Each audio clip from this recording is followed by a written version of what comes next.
Introduction. In this episode of the Joe Rogan Experience, Joe sits down with Bob Lazar and filmmaker Jeremy Corbel.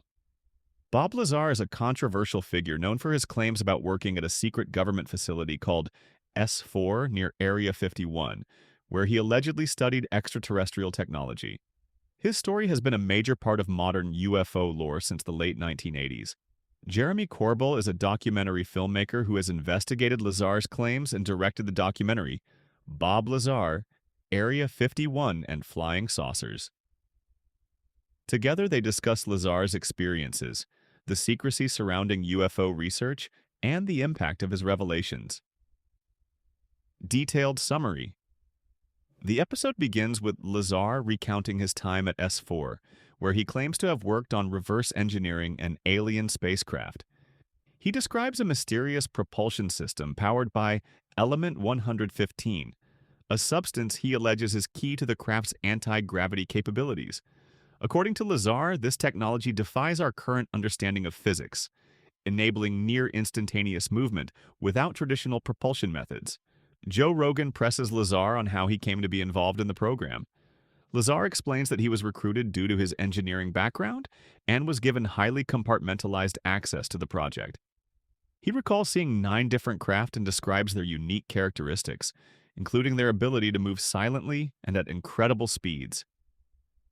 Corbel adds to the conversation by discussing the broader implications of Lazar's claims and how they fit into the larger UFO disclosure movement. He emphasizes that Lazar has maintained a consistent story for decades, despite skepticism and government pushback.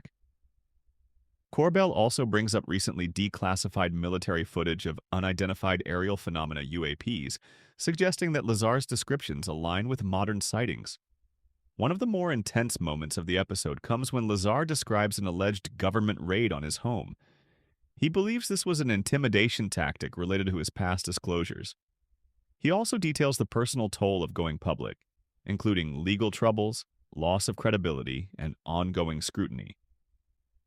The conversation shifts to the credibility of Lazar's claims. Rogan asks tough questions about the lack of physical evidence, missing employment records, and the scientific plausibility of some of his assertions. Lazar admits that much of what he claims is difficult to prove, but insists he is telling the truth.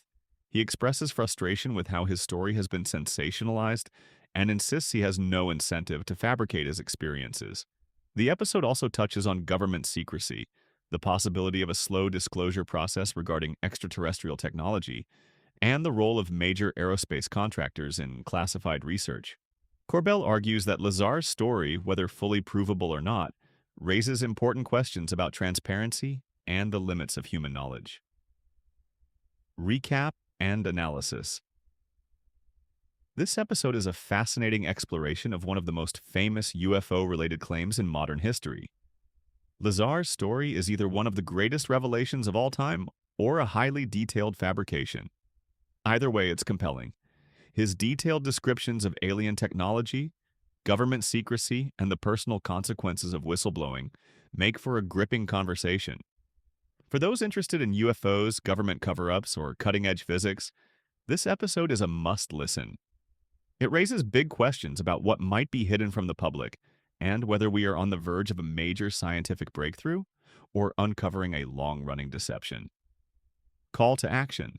If this discussion intrigued you, be sure to check out the full episode of the Joe Rogan Experience. Number 1315 with Bob Lazar and Jeremy Corbel. There's much more detail in their conversation that couldn't be covered in this summary. Share this episode with anyone fascinated by UFOs, government secrecy, and the search for extraterrestrial life. Keep questioning, stay curious, and keep your eyes on the sky.